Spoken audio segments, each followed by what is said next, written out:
qədim Hun qəbilələrindən 5000 il qabağa bir yazı tapıblar. Ağac qabığına yazılmış, kağız yox idi onda. Ora yazılıb ki, 5000 il qabağa. Bir kəlmə söz. Bizim bu cavanlar heç bizə oxşamadılar. Yəni 1000 illərdir, 5000 il qabağa da insan yaşlaşıb, gənci qınayıb. Bu təbiidir.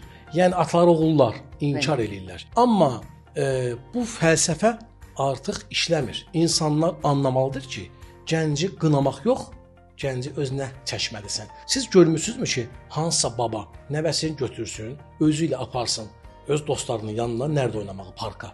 Yox, baba nəvəsi kimi oynayır. Onun belində gəzdirir, onunla gizlambaç oynayır, onunla uşaq kimi oynayır. Niyə? Niyə ona düşür? Onu qaldırmır özünün yanına. Çünki babanın yaşı var, təcrübəsi var, hər şeyi bilir, o ona tərəf gedir.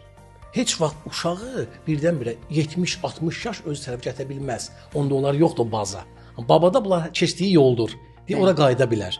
Biz gənci nə qədər qınayacaqsa, o bizdən kənar qaçacaq, bizi qəbul etməyəcək.